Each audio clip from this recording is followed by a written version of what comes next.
Hello ladies, gentlemen, boys and girls, Lego fans and friends. Today we are going to look back at another Geobot I made. I believe this is my fifth one, not entirely sure. They have no name, but it is a vastly different building style than I usually do. I used a Ninjago mech and a dragon, I believe, especially for these diamond parts.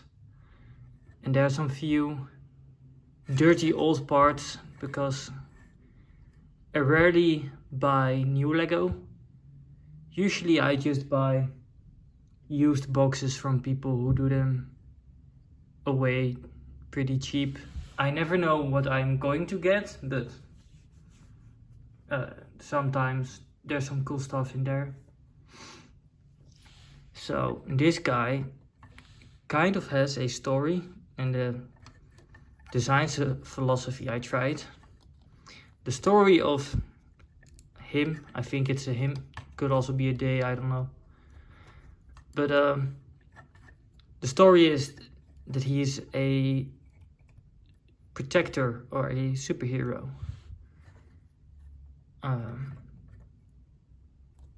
And I really wanted to use those transparent pink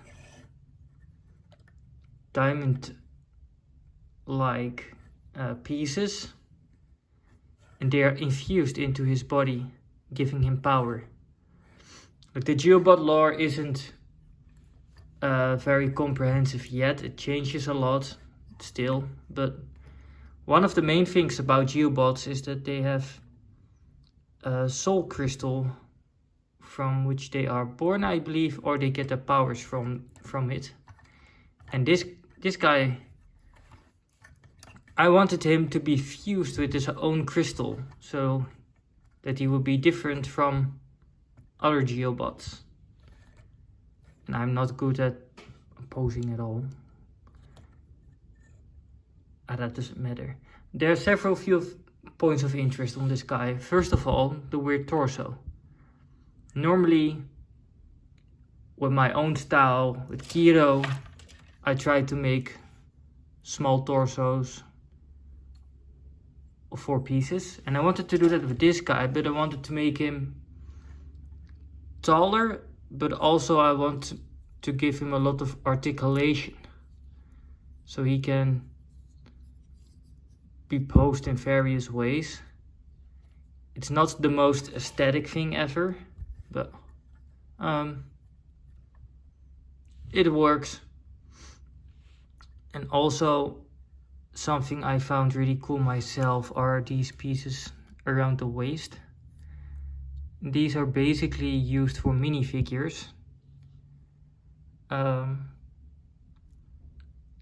I wanted to give some more bulk to the hips, so I used them around the waist, and I think that turned out pretty well. Another point of interest is the face, because most Geobots, they use these rounded pieces, I don't know what they're called, and they are really distinct to make the classic Geobot face. And I didn't have those in white at the time, so I made my own custom face. And one of the few pieces I used are these, don't know what they are called, but they allow you to put pieces on the side as well. So I could plant a crystal on the head. And if you look closely, the eyes are flowers. And I tried to make the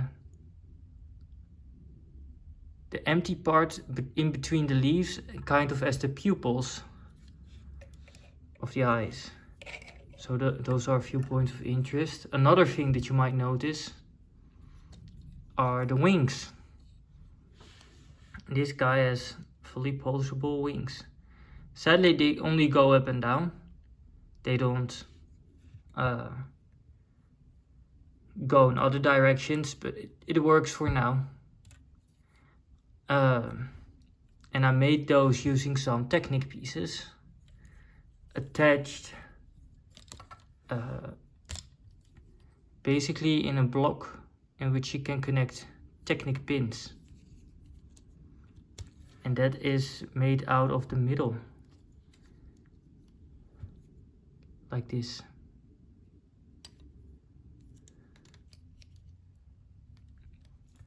And then on the head I wanted to give him ears, crystal ears, and I used a old school chair for that. Now this is a really dirty old part. Honestly, I should have cleaned it, but oh well, it is what it is. And I used some of the body armor, which was in the Ninjago set as well. Also some crystal parts. And these wings from Lego Dots, I don't know. I tried a lot of different stuff. I built Keto. After building Keto, I got hooked onto Geobots and I wanted to experiment with all kinds of building techniques and body shapes, but I also wanted to make more like Keto himself. But you'll see those later. For now, this is just a very experimental build. This is also the build that has giant feet. Also, he uses the same thing on the head over there. That was on the minifigures.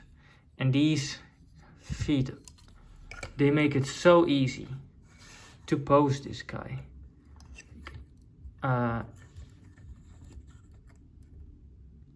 He can stand on one leg easy.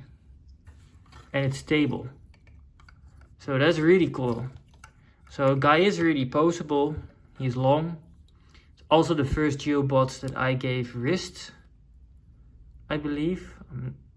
Yeah, I think so. The first one that has wrists, and they are really easy.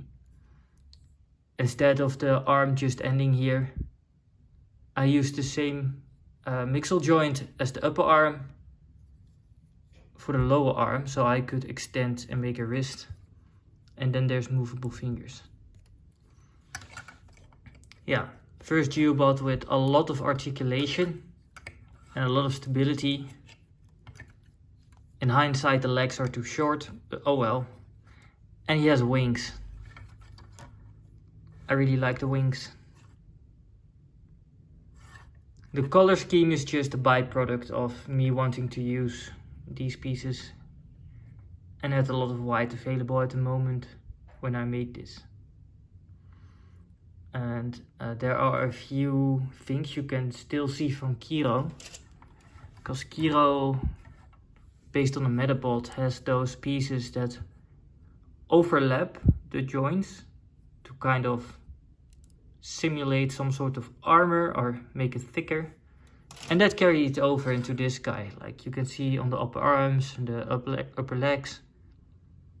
It extends and kind of goes over the mixel joint. I like that. So yeah, superhero. I really hope you liked this one. And I hope you had a good weekend as well. So I'll be showing this guy off a little bit more. So you can see every little detail in case you want to build them yourself or you want to build a Geobot based on him. Oh, and if you actually build Geobots, please show them to me or to the creator, Red. We love seeing people build these robots. They are amazing. So yeah. The black light,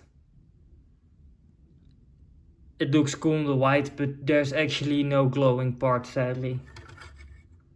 Like, nothing in this particular build, not even the side piece there, reacts to the black light. So we can't do anything cool with that, but it is what it is. I hope you enjoyed this episode. Hope you had a nice weekend and hope you're doing good. Thank you for watching and I'll see you next time. Bye bye.